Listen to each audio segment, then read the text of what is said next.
ത്രിയേക ദൈവത്തിൻ്റെ തിരുനാമത്തിന് മാത്രം ഉണ്ടാകട്ടെ. കർത്താൽ പ്രിയ സഹോദരങ്ങളെ, പാപത്തിൽ വീണ് തന്നിൽ നിന്നും അകന്നു പോകുന്ന തൻ്റെ ജനത്തെ വീണ്ടെടുക്കുവാൻ തക്കതിനുവണ്ണം എല്ലാ വർഷവും തിസ്രീ മാസം 9, 10 തീയതികളിൽ ഉപവാസത്തോടെ അല്ലെങ്കിൽ ഭക്ഷണം വെടിഞ്ഞ് ആത്മതപനത്തോടെ തൻ്റെ സന്നിധിയിൽ അവർ വരണമെന്ന് പിതാവാം ദൈവം മോശയിലൂടെ കൽപ്പിച്ചു. പാപപരിഹാര ദിനം എന്ന് വിശേഷിപ്പിക്കപ്പെടുന്ന അല്ലെങ്കിൽ ഇന്നും യോം കിപ്പൂർ എന്ന നാമധേയത്തിൽ യഹൂദന്മാർ ആചരിക്കുന്ന ആ വലിയ ദിവസത്തിൻ്റെ പ്രാധാന്യം ഉപവാസ പ്രാർത്ഥനയുടെ പ്രാധാന്യം കൂടിയാണ്. എന്തെന്നാൽ ആ പാപപരിഹാര ദിനം ആചരിക്കണമെന്ന് അത്യുന്നതനായ ദൈവം കൽപ്പിക്കുന്നതിലൂടെയാണ് ഉപവാസ പ്രാർത്ഥന എന്ന ഉപാധി ദൈവസന്നിധിയിലേക്ക് പാപിയാകുന്ന മനുഷ്യന് കടന്നു ചെല്ലുവാൻ തക്കവണ്ണമുള്ള മുഖാന്തരം ഒരുക്കുന്നത്. അതിനെക്കുറിച്ച് നാം വിശദമായ ദിവസങ്ങളിൽ പഠിക്കുകയായിരുന്നു. എന്നാൽ ഇപ്രകാരം പാപപരിഹാര ദിനം ആചരിക്കുന്നതിന് ദൈവം കൽപ്പന നൽകുന്നതിന് മുൻപ് തന്നെ തൻ്റെ ദാസനായ മോശയെ തൻ്റെ പർവ്വതത്തിലേക്ക് വിളിക്കുകയും അവിടെ തന്നോടൊപ്പം 40 രാവും 40 പകലും വസിക്കുവാൻ തക്കതിനുവണ്ണം ഇടയാക്കുകയും അതിനെ തുടർന്ന് താൻ ചെത്തിയെടുത്ത കൽപ്പനകളിൽ തൻ്റെ വിരൽ കൊണ്ടെഴുതിയ കൽപ്പനകൾ മോശയുടെ കയ്യിൽ ദൈവം ഏൽപ്പിക്കുകയും ചെയ്യുന്നതായി നാം കണ്ടു. അവിടെ പരമപ്രധാനമായ കാര്യം ഒരു ഉപവാസം പ്രഖ്യാപിക്കുന്നു എന്ന് പറയാതെ തന്നെ, അല്ലെങ്കിൽ ഒരു പ്രഖ്യാപനവും ഇല്ലാതെ തന്നെ 40 ദിനം അല്ലെങ്കിൽ 40 രാപ്പകലുകൾ മോശ ദൈവത്തിൻ്റെ സന്നിധിയിൽ ഒന്നും തിന്നാതെയും കുടിക്കാതെയുമാണിരുന്നത്. അതും ഒരു പ്രാവശ്യമല്ല, 2 പ്രാവശ്യം. അപ്പോൾ പാപപരിഹാര ദിനമെന്ന ആചാരാനുഷ്ഠാനം ദൈവം കൽപ്പിക്കുന്നതിന് മുൻപ് തന്നെ തൻ്റെ വിശുദ്ധ സന്നിധിയിലേക്ക് കടന്നു വരുവാൻ തക്കതിനുവണ്ണം മനുഷ്യനെ വിശുദ്ധീകരിക്കുന്ന പ്രക്രിയയായിട്ട് ദൈവം ഉപവാസ പ്രാർത്ഥനയെ അവിടെ കാണിച്ചു തരികയാണ്.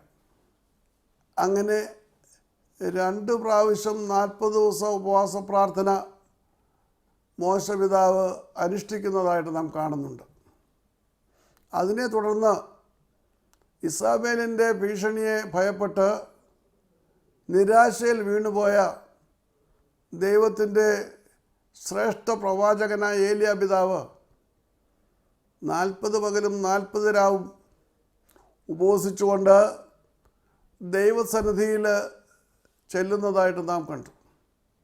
തൻ്റെ മുൻഗാമിയായ മോശയോട് ദൈവം സംസാരിച്ച അതേ പർവ്വതത്തിലേക്കാണ് ഏലിയാവും കടന്നു ചെന്നത്. എന്നാലൊരു വ്യത്യാസമുണ്ടായിരുന്നു. മോശപിതാവിനെ ദൈവം വിളിച്ചിട്ടാണ് അദ്ദേഹം അവിടെ കടന്നു ചെന്നത്.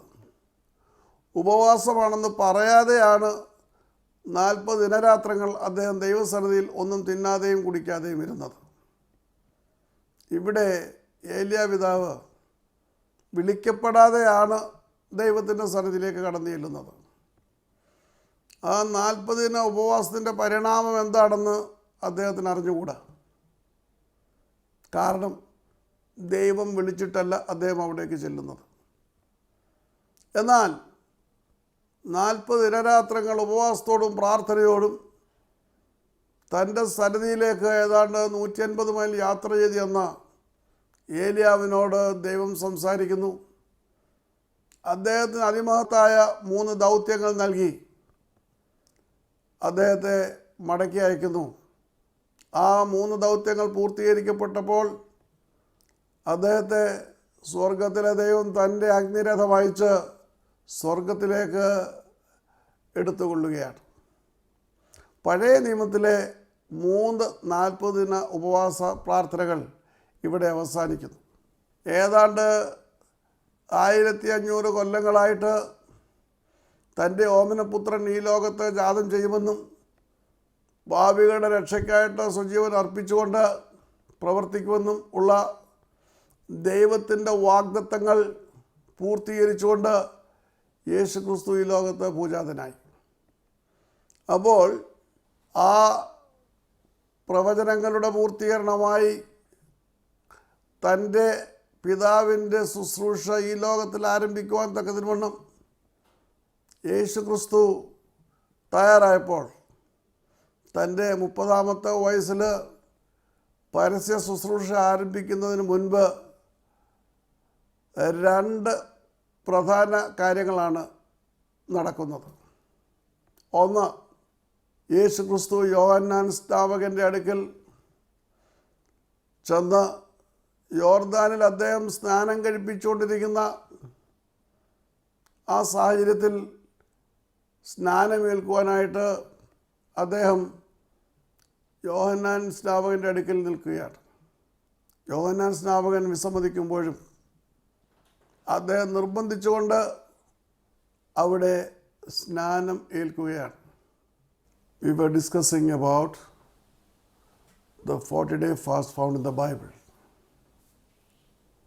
Even before instituting the annual Day of Atonement, we find God preparing Moses to be in his presence by taking him to the mount and preparing him or sanctifying him by a 40-day fast. The Almighty God had called Moses to be with him. Moses went up through the clouds to the mount, and there we find that he never ate or drank for 40 days and 40 nights. Now, after that, we find the Almighty God handing Moses the 2 tablets of stone where he had written the 10 commandments. So we find Moses fasting for 40 days and 40 nights, twice in the presence of the Lord. What is most important is that Moses didn't know that he is going to be in a fast. And that in fact are the first 40-day fasts found in the Bible and found in the history of mankind. Later on we find Prophet Elijah fasting for 40 days, and we find a lot of difference in their fastings. Moses fasted because the Lord had called him to the mount and he was in the presence of the Almighty God. I would say that it was an involuntary fast, which means there was no other alternative. He could neither eat or drink because he was in the presence of God. Nothing would have been probably available for him to eat and drink. Whereas in the fast of Elijah, he was fasting in the world, on earth, traveling for 40 days and nights. Food was freely available, drink was freely available, but he neither ate or drank in his 40 days journey to Mount Horeb. He went to the very same place where Moses had been, in the very same mountain I mean, and there was no assurance that the Lord is going to speak to him. The Lord has spoken to him before, had given him his directions, and he was a mighty prophet of the Almighty Lord doing mighty things for God. But God had never called him in a fast or to observe a fast.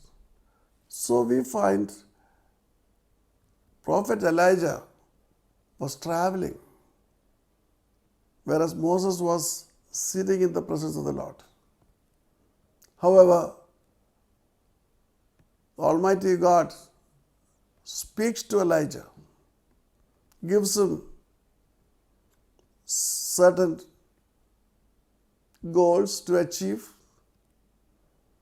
and we find Elijah successfully completing them, and finally he is taken up to the presence of God in the chariots of fire which God had sent. So these are the three important fastings we find in the Old Testament. And coming on to the New Testament, we find the one and only 40-day fast, and that is observed by the Son of God, Jesus Christ. You know, God was speaking through His prophets for more than 1,400 years about the arrival of His Son to save mankind. And finally, when He had come, just before the start of His public ministry, we find two important things. Jesus going to John the Baptist, who was baptizing people in the river Jordan. Though John had initially refused, Jesus makes it a point that he should be baptized by John, and John eventually baptizes him. And the most important thing after the baptism was that Jesus was coming down after the baptism, and we find the Holy Ghost descending on Jesus and heaven declaring, "This is my beloved Son." യേശുവിൻ്റെ സ്ഥാനത്തെക്കുറിച്ച് 3 സുവിശേഷങ്ങളിലും പ്രതിപാദിക്കുന്നുണ്ട്. വിശുദ്ധ മത്തായിയുടെ സുവിശേഷം 3-ാം അധ്യായം 16-ാം വാക്യത്തിൽ ഇപ്രകാരം നാം കാണുന്നു: യേശു സ്നാനമേറ്റ ഉടനെ വെള്ളത്തിൽ നിന്ന് കയറി, അപ്പോൾ സ്വർഗം തുറന്ന് ദൈവാത്മാവ് പ്രാവെന്ന പോലെ ഇറങ്ങി തൻ്റെ മേൽ വരുന്നത് അവൻ കണ്ടു. പരിശുദ്ധാത്മാവ് പ്രാവിൻ്റെ രൂപത്തിൽ സ്നാനമേറ്റ യേശുവിൻ്റെ മേൽ ആവസിക്കുകയാണ്. അതുമാത്രമല്ല, 17-ാം വാക്യം നാം വായിക്കുമ്പോൾ, ഇവൻ എൻ്റെ പ്രിയപുത്രനാകുന്നു, ഇവനിൽ ഞാൻ പ്രസാദിച്ചിരിക്കുന്നു എന്ന് സ്വർഗത്തിൽ നിന്ന് ഒരു ശബ്ദമുണ്ടായി. അങ്ങനെ ഒരു പ്രഖ്യാപനം സ്വർഗത്തിൽ നിന്ന് ഉണ്ടാകുകയാണ്. യേശുവിൻ്റെ പരസ്യ ശുശ്രൂഷയ്ക്ക് മുൻപ് പരിശുദ്ധാത്മാവിനാൽ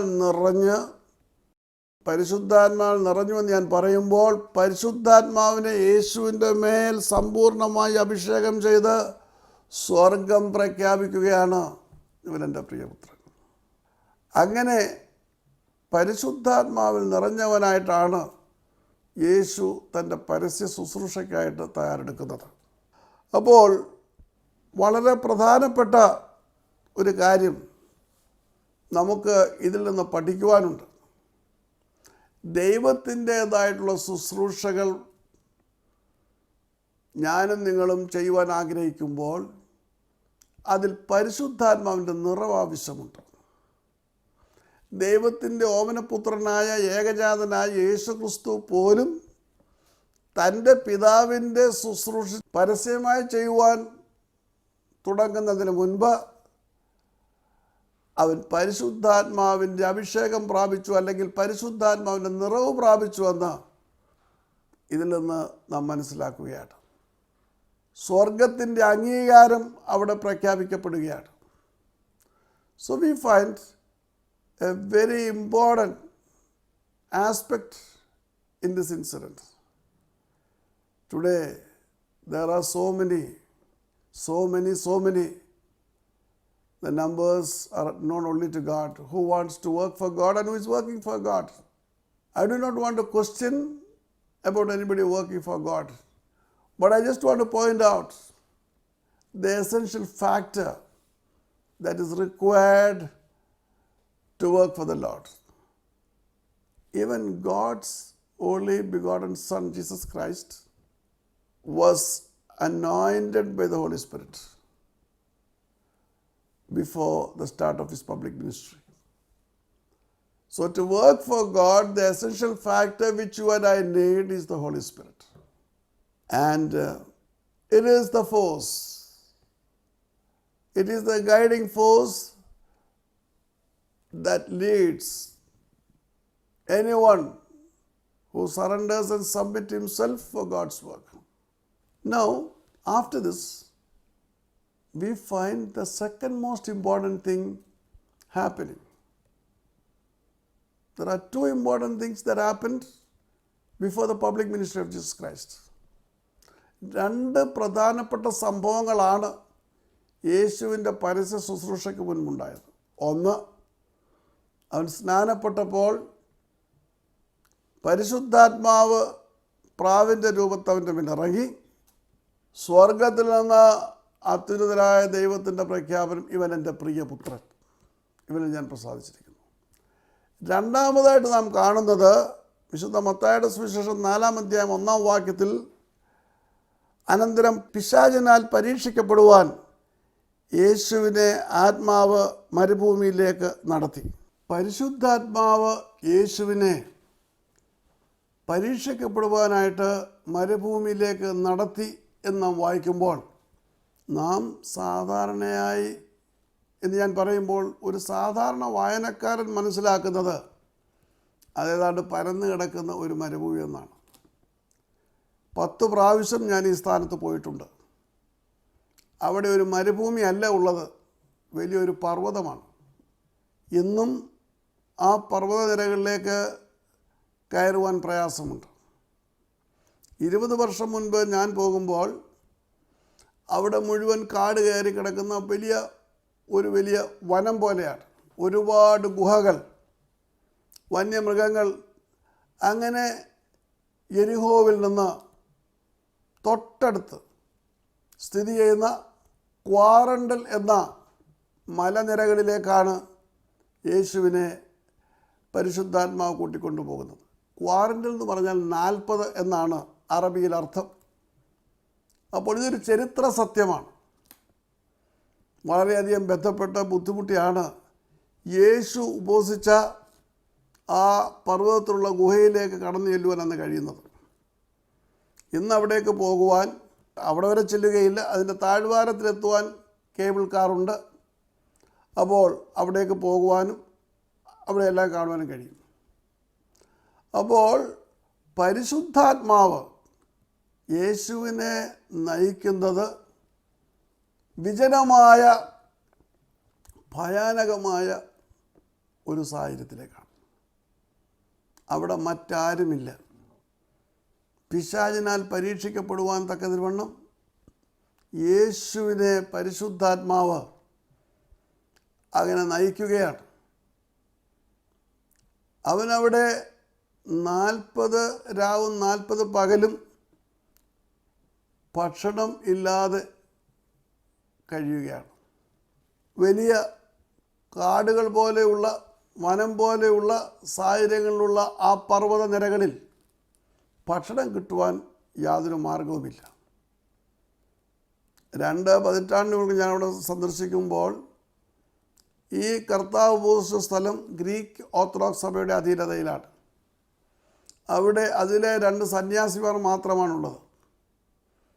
വെള്ളവും മറ്റും വളരെ ബുദ്ധിമുട്ടി താഴെ നിന്ന് അവിടെ സ്റ്റോർ ചെയ്താണ് അവർ മുൻപോട്ട് പോയിക്കൊണ്ടിരുന്നത്. വല്ലപ്പോഴും കടന്നു ചെല്ലുന്ന തീർത്ഥാടകർ മാത്രം. ഇപ്പോൾ കാര്യങ്ങളൊക്കെ മാറിയിട്ടുണ്ട്. അപ്പോൾ 2000 കൊല്ലങ്ങൾക്ക് മുൻപ് യേശു തനിച്ച് അവിടെ ഇരുന്ന് ഉപവസിക്കുക എന്ന് പറയുമ്പോൾ അതെന്ത് ഭീകരമായ അവസ്ഥയാണ്. യേശു ഇരുന്ന് ഉപവസിച്ച ആ കല്ല്, അതൊക്കെ അവിടെ ഇതുപോലെ ഇപ്പോഴും സൂക്ഷിക്കപ്പെട്ടിട്ടുണ്ട്. ഞാൻ എന്തിനിത് പറയുന്നുവെന്ന് ചോദിച്ചാൽ, പരിശുദ്ധാത്മാവ് നിറയുന്ന ഒരു വ്യക്തിക്ക് ആത്മീയ ജീവിതത്തിൽ പരീക്ഷണങ്ങളുണ്ട്. പരീക്ഷകൾ ജയിച്ച് കഴിയുമ്പോഴാണ് ദൈവത്തിൻ്റെ ശുശ്രൂഷയിൽ പ്രവർത്തിക്കുന്നവരെ തകർക്കുവാൻ, ഏത് സമയത്ത് കടന്നു വരുന്ന പിശാചിനെയും തകർക്കുവാൻ പരിശുദ്ധാത്മാവിൻ്റെ അഭിഷേകം പ്രാപിച്ച ഒരു വ്യക്തിക്ക് കഴിയുകയുള്ളൂ. യേശുവിൻ്റെ ജീവിതം അത് വിളംബരം ചെയ്യുന്നു. അവിടെ തനിക്ക് ശിഷ്യന്മാരില്ല, തന്നെ ശുശ്രൂഷിക്കുവാൻ ദൂതന്മാരില്ല, മറ്റാരുമില്ല. പരീക്ഷകളെ താൻ ഏകാഗിയായിട്ടാണ് നേരിടുന്നത്. എൻ്റെയും നിങ്ങളുടെയും ആത്മീയ ജീവിതത്തിൽ പിശാച് നമ്മുടേതായിട്ടുള്ള പരിശുദ്ധാത്മ നിറവിനെ തകർക്കുവാൻ കടന്നു വരുമ്പോൾ നാം ആ പരീക്ഷകളെ നേരിടേണ്ടത് തനിച്ചാണ്. ആ പരീക്ഷകൾ വഹിക്കുവാൻ മറ്റാർക്കും കഴിയുകയില്ല. യേശു ക്രിസ്തുവിൻ്റെ 40 ദിനരാത്രങ്ങളിലെ ഉപവാസം അതാണ് വിളംബരം ചെയ്യുന്നത്. പഴയ നിയമത്തിലെ 3 ഉപവാസ പ്രാർത്ഥനകൾ, 40 ദിന ഉപവാസ പ്രാർത്ഥനകളെക്കുറിച്ച് നാം പഠിക്കുമ്പോൾ അതിൽ നിന്ന് വളരെ വ്യത്യസ്തമായ ഒരു 40 ദിന ഉപവാസ പ്രാർത്ഥനയാണ് പുതിയ നിയമത്തിൽ യേശു ക്രിസ്തു അനുഷ്ഠിക്കുന്നത്. ഉപവാസ പ്രാർത്ഥനയ്ക്ക് തന്നെ ഒരു പുതിയ നിർവചനമാണ് ഇവിടെ നൽകപ്പെടുന്നത്. പഴയ നിയമത്തിൽ ദൈവത്തിൻ്റെ കൽപ്പനകൾ വാങ്ങുവാനായി മോശപിതാവ് 40 രാവും 40 പകലും ഉപവസിച്ചു. ഏലിയാ പിതാവ് തൻ്റെ നിരാശയുടെ അഗാധതയിൽ ദൈവത്തിൻ്റെ സന്നിധിയിലേക്ക് ഓടി ചെല്ലുവാൻ തക്കതിനുവണ്ണം 40 ദിനരാത്രങ്ങൾ ഉപവസിച്ചു. ഇവിടെ അതിൽ നിന്നൊക്കെ വ്യത്യസ്തമായി മനുഷ്യരാശിയെ നശിപ്പിക്കുവാൻ, ആദാം മുതൽ മനുഷ്യനെ തോൽപ്പിച്ച് അവനെ നശിപ്പിക്കുവാൻ തക്കവണ്ണം ദൈവകൃപയിൽ നിന്നും ദൈവത്തിൻ്റെ സ്നേഹത്തിൽ നിന്നും അവനെ തകർത്ത് അവനെ നശിപ്പിച്ചുകൊണ്ട് ദൈവത്തിൻ്റെ കോപത്തിനും ദൈവത്തിൻ്റെ ക്രോധത്തിനും പാത്രീഭൂതനാക്കുന്ന പിശാചിനെ തകർക്കുവാനാണ് ഇവിടെ ഉപവാസമെന്ന മഹായുധം യേശു ക്രിസ്തു ഉപയുക്തമാക്കുന്നത്. അങ്ങനെ വളരെ വ്യത്യസ്തമായിട്ടുള്ള ഒരു ഉപവാസമാണ് യേശു ക്രിസ്തുവിൻ്റെ 40 ദിന ഉപവാസ പ്രാർത്ഥന. മാത്രമല്ല, വളരെ വ്യക്തമായിട്ട് യേശു ക്രിസ്തു തൻ്റെ ശിഷ്യന്മാരെ പഠിപ്പിക്കുകയാണ്. ഉപവാസത്താലും പ്രാർത്ഥനയാലുമല്ലാതെ ഈ ജാതി ഒഴിഞ്ഞു പോവുകയില്ല. അപ്പോൾ പിശാചിനെ തോൽപ്പിക്കുവാൻ തക്കവണ്ണം തൻ്റെ അനുയായികൾക്ക് യേശു ക്രിസ്തു നൽകിയ വലിയ ആയുധമാണ് ഉപവാസവും പ്രാർത്ഥനയും. വിശുദ്ധ മത്തായിയുടെ സുവിശേഷം 17-ാം അധ്യായം 21-ാം വാക്യത്തിൽ യേശു ക്രിസ്തു പ്രഖ്യാപിക്കുന്നു, ഉപവാസത്താലും പ്രാർത്ഥനയാലും അല്ലാതെ ഈ ജാതി നീങ്ങിപ്പോകുകയില്ല. പക്ഷേങ്കിൽ ലോകത്തിലെ ഏറ്റവും പ്രസിദ്ധമായ 2ാമത്തെ ഇംഗ്ലീഷ് പരിഭാഷയിൽ ഈ വാക്യം പരിപൂർണമായിട്ട് മാറ്റപ്പെട്ടിരിക്കുന്നു. അങ്ങനെ ഒരു വാക്യമില്ല. 20-ാം വാക്യം കഴിഞ്ഞാൽ 22-ാമത്തെ വാക്യമാണ്. ഉപവാസമെന്ന വാക്ക് 5 പ്രാവശ്യം പുതിയ നിയമത്തിൽ നിന്ന് മാറ്റപ്പെട്ടിരിക്കുന്നു. പ്രചാരത്തിൽ 2ാമത് നിൽക്കുന്ന ഇംഗ്ലീഷ് ബൈബിളാണ്. ഞാനതിൻ്റെ പേര് പറയാൻ ആഗ്രഹിക്കുന്നില്ല. അപ്പോൾ പിശാച് വളരെ വിദഗ്ധമായി തനിക്കെതിരായിട്ട് പ്രയോഗിക്കപ്പെടുന്ന ആയുധത്തെ മനുഷ്യരിൽ നിന്ന് മറച്ചു കളയുവാൻ തക്കതിനുവണ്ണം അവിടെ പ്രവർത്തിച്ചിരിക്കുന്നു. യേശു ക്രിസ്തുവിൻ്റെ ദൗത്യം പിശാചിനെ തോൽപ്പിക്കുക, അതുവഴി മനുഷ്യനെ രക്ഷിക്കുക. കാരണം മനുഷ്യനെ തോൽപ്പിച്ചുകൊണ്ട് അവനെ നശിപ്പിച്ചുകൊണ്ട് ദൈവകോപത്തിലേക്ക് അവനെ നയിച്ചുകൊണ്ടിരുന്നത് പിശാചാണ്.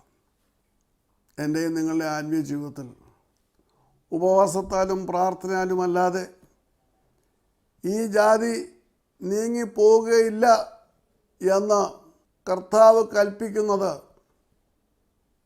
അവൻ 40 ദിനരാത്രങ്ങൾ ഉപവസിച്ച് പിശാചിനെ തോൽപ്പിച്ച ശേഷമാണ്. ഉപവാസ പ്രാർത്ഥനയിലൂടെ നാം നേരിടുന്ന പിശാചിൻ്റെ പ്രതികൂലങ്ങളെ, പൈശാചിക പോരാട്ടങ്ങളെ തകർക്കുവാൻ ദൈവത്തിൻ്റെ പരിശുദ്ധാത്മാവ് നമ്മെ സഹായിക്കട്ടെ എന്ന് പ്രാർത്ഥിക്കുന്നു. നമുക്ക് പ്രാർത്ഥിക്കാം.